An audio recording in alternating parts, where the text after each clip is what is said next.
My life has been a masterfully handwritten, self-published body of work, plagiarized by rejection. But isn't it crazy how my current life looks nothing like the short stories and passages my wounds wanted me to believe? My name is Tasha, and this is God You Play Too Much, the podcast. Welcome, everyone. Welcome back to another episode of God You Play Too Much. Thank you. We're on vacation here in Antalya, Turkey, with a group of friends. I have my beautiful friend, my beautiful posh sister friend, Yewande. Give it up. She's so graceful and elegant, and like all things that I'm not. I think we complement each other very well. I wanted to take the opportunity to, while we're in this beautiful space, right? Peaceful, reflective. We've been on a yacht today. We've been living it up, right? It's been a good time.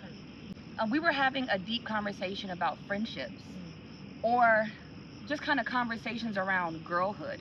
Yeah. And I thought that this would be a good episode. Now, I know from the intro, I said that I was going to guide you through my life, right? And this is a part of my life. And I think that this is very relatable and relative. So although this may not be something from the book, it'll still be guided through our experiences. Yeah. And actually, as you're watching, I want you to be reflective and think about your experiences. And I want you guys to start emailing me your experiences so I can read them in the podcast. Because it's not just about me, right? It's about everyone kind of having this realization that everything that we're going through is all things working together for our good. So it's not just my voice, it's our voices, and this is how we're going to build the community. Yeah, that was a lot of words. No, but it makes sense. Okay. Good word. Thank you. Well. Thank you. So I want to open this up with, we're here. It's a lot of women here. We love them all. Let's lead with that. Couples trip. Oh, well, yeah, that's right. Couples trip. Couples trip. But the girls are doing their thing. The men are doing their thing. As it usually happens. Yes, as it should be. As it should be. But in this group dynamic, it's made me be, a bit introspective regarding my relationships with women, and why they are the way they are. Both the relationship and women. Yeah. Why are we the way that we are? And I thought that the conversation that me and Yewande were having earlier was like spot on, and we wanted to share. So kind of sit with us as we have this real organic conversation about our feelings, perspective, our experiences, and yeah. Let's get in. Let's get in. Okay. Now, anyone who knows me, who really knows me, knows that I've been a loner most of my life. I've been a lone wolf, meaning it is now in my mid to late 30s that I've started to like go to brunch with girls, or even entertain the idea of a girls trip. Or I did everything by myself. I went to restaurants by myself. If I wanted to watch a movie, I went to the movies by myself. I shopped by myself. So marrying my husband like locked me into community right away. Yeah. Right? And so this dynamic is different. It's good, but it's different, and it causes me to process the things that I want, which is relationships with women, and I'm really a girl's girl, and why I haven't had that for so long, and what kept me away from that. Anyway, the story. So there was this women's meeting at this church, and big meeting. I want to say maybe 100 women, right? And at the meeting, I was serving behind the table. I volunteered. Everything was cool. I was complimenting people. Girl, hey, you want this yogurt? That was a great. Please go ahead. We'll pause. Don't worry. Go ahead. We'll edit it. Yeah. We'll edit it. Scared me. No, he was waiting for you. Oh. Yeah. Okay. What was I saying? I was serving. The serving went well, right? My spirit was light. I was myself. Had no problems. After I served the food, it was now time for me to, take my plate and go eat. Well, they were hosting this event inside the sanctuary, and the sanctuary was big enough to have tables and all that. So I sat in the pews in the back, kind of observing, right? And right when I sat down to eat my food, they began to do this icebreaker. And the women had papers and they were going from table to table. You know, I mean, it was a lot of movement, a lot of noise, you know, a lot of a lot, you know. And I was sharing with you one day that I don't know if it was an insecurity or if it was prophetic, and I want to lean toward more prophetic, delivered in like through my insecurity. Yeah. As I sat down to eat my food, I was normal. And as I look up and I'm watching them do this icebreaker, you know, about 100 women going, just kind of scrambling. Nothing at the surface looks sus. You know, it looks like love and kisses and compliments.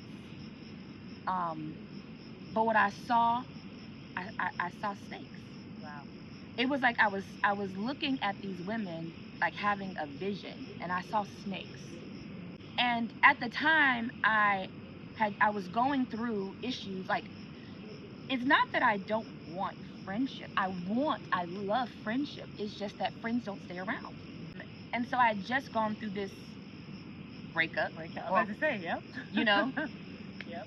And so I'm on the heels of that, but I'm seeing snakes. And a good friend at the time, because she's not even in my life anymore. Like, look at that.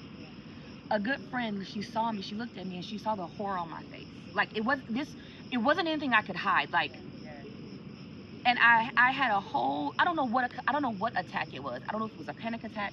I don't know if it was an anxiety attack, but it was definitely an attack. She said, "Are you okay?" And when she said, "Are you okay?" I crumbled. And when I say crumbled, I mean crumbled. I mean cried so hard my ears were ringing silently.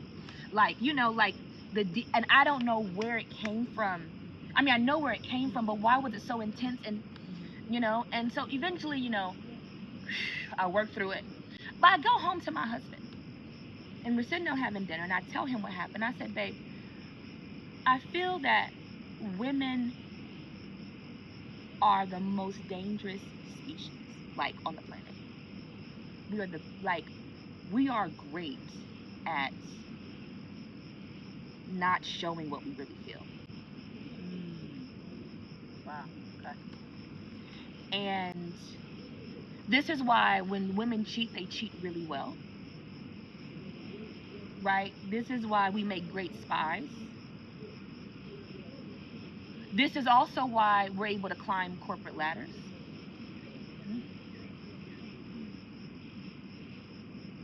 You understand? Being able to not even bottle, just disguise. Disguise. Not even disguise, because I think disguise means to, like, obviously put something on. This is not even, it's lethal. It could be a gift. And you spoke to that earlier. Yeah. How it's intended, our superpower is like our kryptonite right now. Yeah. My question to you and my question to Yewande was, why is it that most women, not all, but I hear a lot of women say the same thing.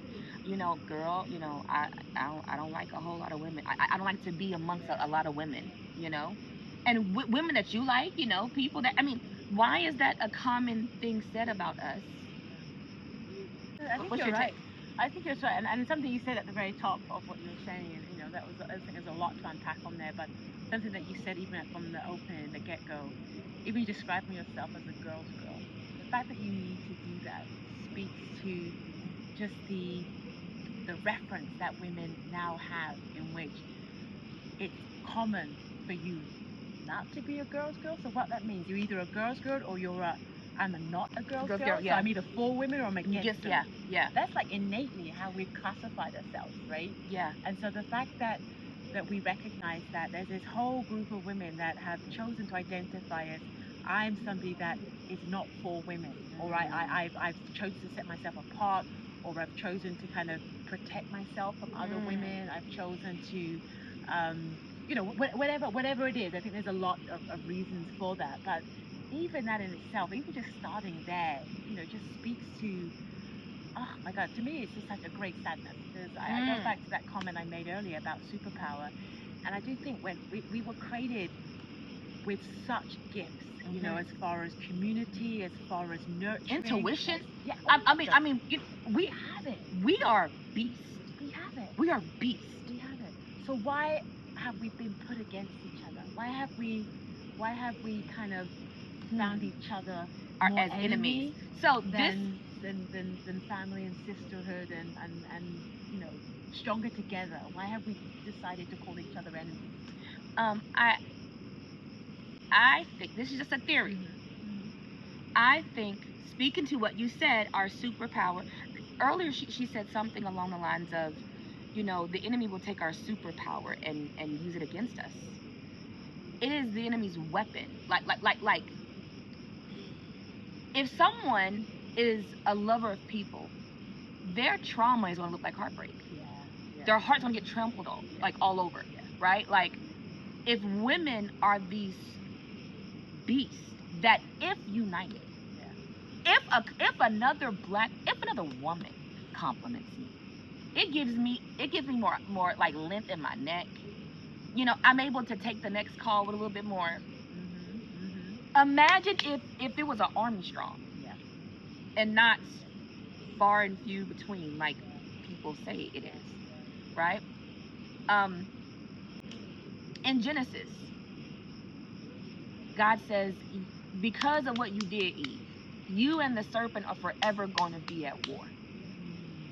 But it's okay, because your heel will bruise his head.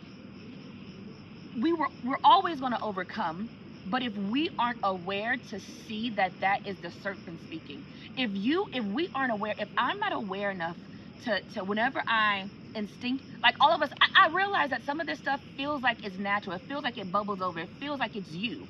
Like a beautiful woman will walk in and you don't know that woman, right? I've been guilty of doing that. Have you been guilty of doing that? And you have to check it. You don't know that woman. So what is it? Okay, what is it? Now question the voice. No, ain't nothing. She is wearing it. Yeah.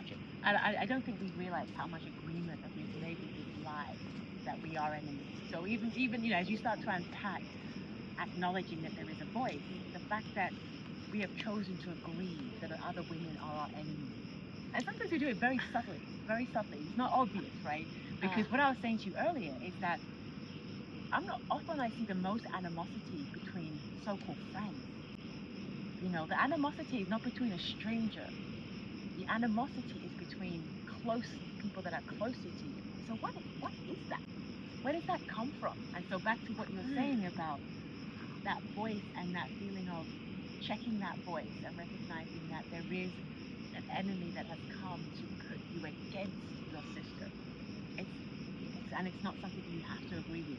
I think if we can all agree baseline, if we can agree baseline that you have a voice, that Tasha has a voice, that you know what you sound like up there, that we hear the voice of God, that sounds like our voice, but it's weightier, right?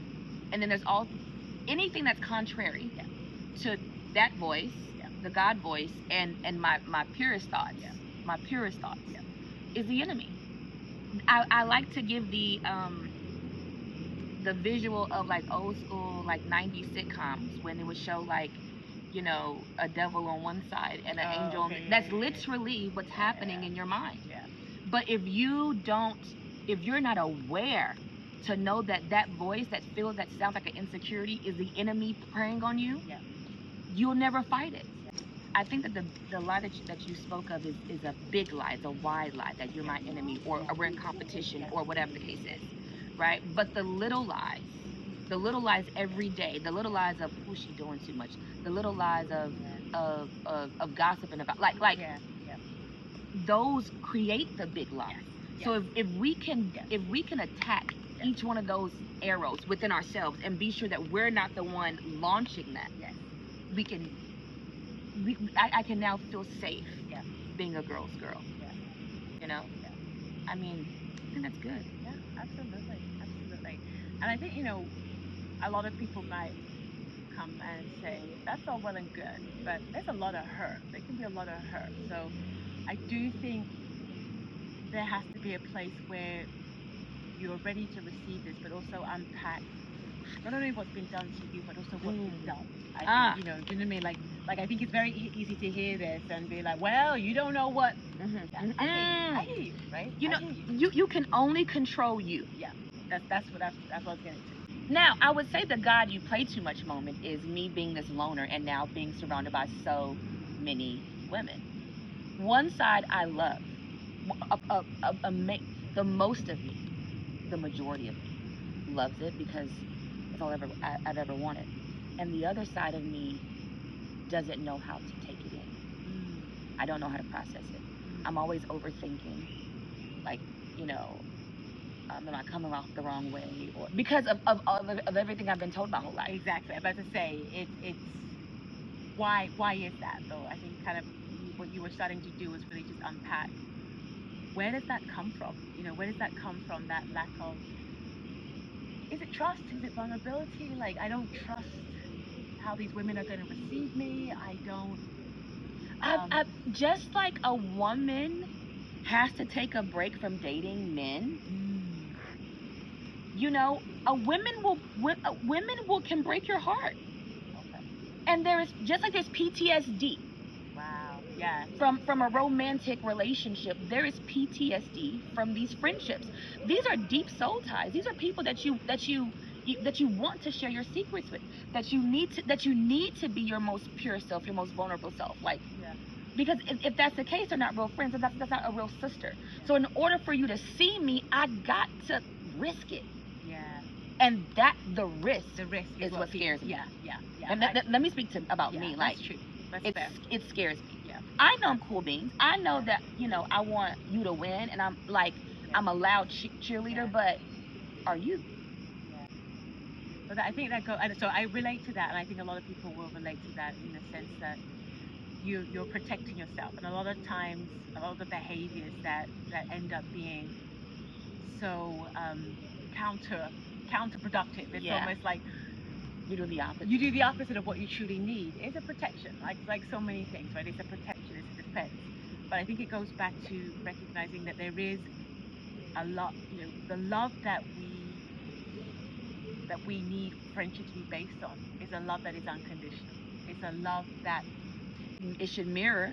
I you know, I always go into the God stuff, you know, because, you know, if you don't want to talk about Jesus, if you don't want to talk about the Father, don't talk to me. If you don't want to know his opinion, don't talk to me, okay? Because quite frankly, I feel that if believers really look like the reflection of their Father, I would see it in the covenants of our friendship. I would see it in everything that you do. So I think that you cannot separate the two. You cannot say that I'm a believer, that I have covenant with this God, and I do, and, you know, and not look like him. And I'm sorry, your closest friends should be the ones that experience the best parts of you. Exactly.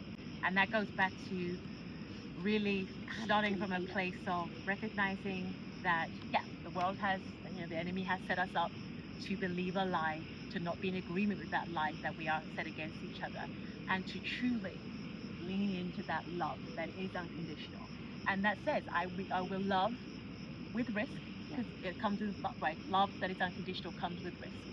But when we mirror the heart of Christ, you can't lose when you love. You can't lose. You can't lose when you love.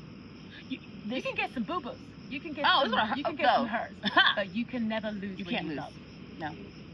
I heard this apostle say that if you aren't afraid of being betrayed, it isn't love. Meaning that someone that you do not love cannot betray you. In the sense that somebody that loves you can't hurt you. Someone that you don't love doesn't affect you. Right. Yeah. I got you. They can't betray you. Yeah. I'm not that tight. I'm not invested in you. Like, I don't care. Yeah. But the risk of betrayal is the evidence of the risk of love. You know, and so as scary as new relationships are, whether they be romantic, you know, friendships, family relationships, in order for us to get the fruits, Yeah. we have to take the risk.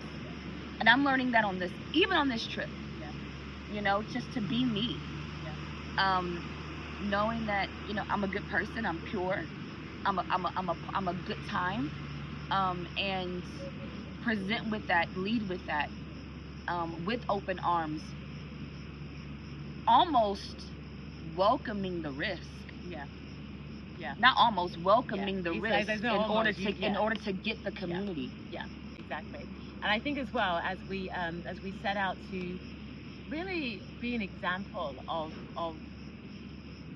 standing against this narrative that's out there that, you know, like I said, women are enemies, that, you know, I'm not a girl's girl. The competition. The competition. We have to risk, I think initially, you know, the fact that there are people that have a lot of that. They you know, they have a lot of that within them. And we were talking about that today, and we had a really interesting example of that in real life that we experienced.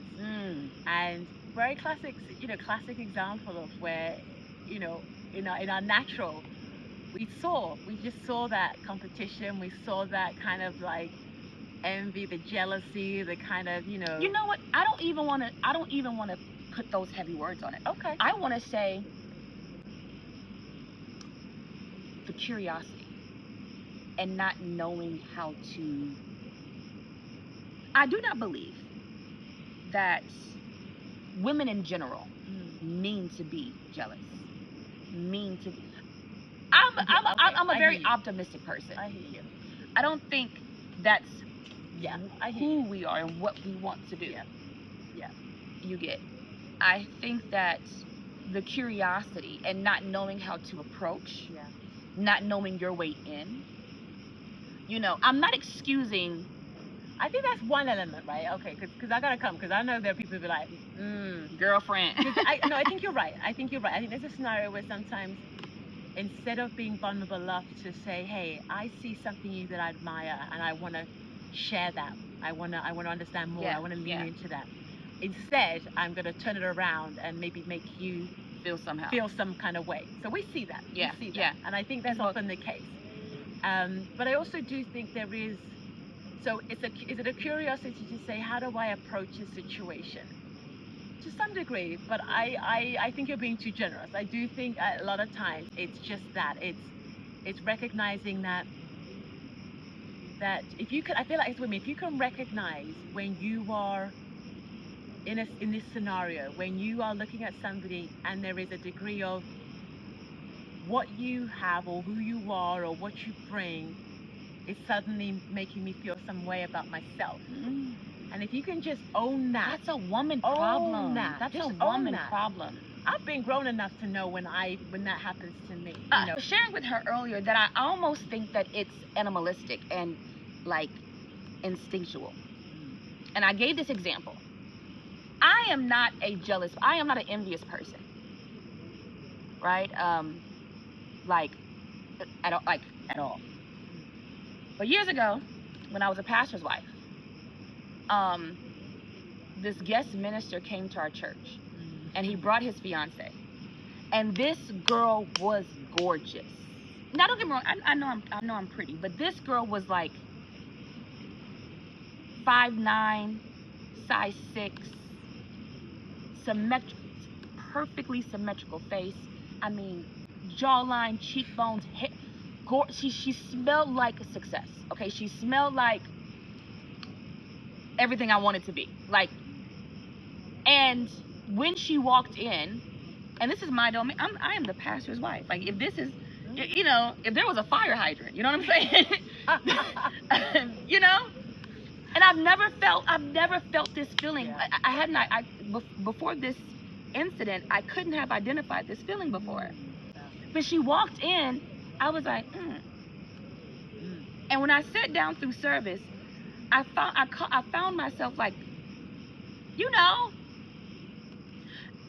whatever that conversation was in my head. You see the faces, right? And I had to check myself, like, wait a minute. Wait. Yeah. I talked to her after service, and she was so cool. She was so cool. She was so down to earth. How many more relationships would be forged, saved, If we could, if we could all do that, and again, it goes back to that agreement that we talked about. I think that we first have to. I'm telling this story so that you can see, that we can see that sometimes it just bubbles up. I didn't know that lady. I'm not that. I don't think about women that way, but I couldn't help it. If we don't stop in that moment and come out of agreement, that's that little voice. She's better than you, girl. Look at her. She's more successful than you, girl. She more like, it goes back to that. The little devil and the angel. If I don't, Yeah, there you go. No, wait a minute. No, she is bad. There you go. You know, she's articulate. There you go. I mean, I'm rooting for her. There you go. You control that narrative. Yes. You don't have to feel small. You don't have to feel uncomfortable. Yes. It is not you. I need you to know, sis. It is not you. The voice that you hear that makes you look your sister up and down, or, you know, whatever it is not you. Yep. It is the enemy launching that arrow at womankind. There you go. And will you be the launching pad? Yeah. Exactly. That to me is where it comes down to. And again, it's that agreement that says she's a threat to you, that she makes you less than. Yeah. Like her success somehow negates any. Her being in the room means you're less seen in the room. Ooh. Come on.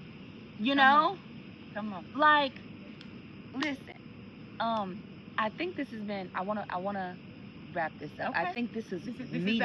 The light bulb went off right here. This is meaty, because this is a lot to process and to think about. I hope you guys were really with us in this episode. I think that it was good. It was good. We struck something right there. Yeah. For all of us to meditate on. I want you guys to put it in the comments. Email me. The email is godyouPlayTooMuch@gmail.com. Okay. Email me. I want to hear your God you play too much stories, testimonies rather, experiences, encounters. But on this topic in particular, I would love to hear your perspective as to what you heard here. Do you agree? Do you have something else to add to the start the conversation in the comments? Yeah. Yeah? Yeah, I agree. Thank you so much for sitting with me and, you know, being vulnerable and serving the people the look. I know you're clap for my friend. If you don't, I will. Clap for my friend. Thank you so much. It's a pleasure. This was comfortable and easy. And I love it. Like this was really from a great place. And again, it's a growth place to say that we are in this moment, to say that I'm in this moment, and just to share it with you, to share it with your audience. Moment, yeah. It's a blessing. I think this conversation is a conversation for the masses. Yeah. And if we can all just take our little steps, right?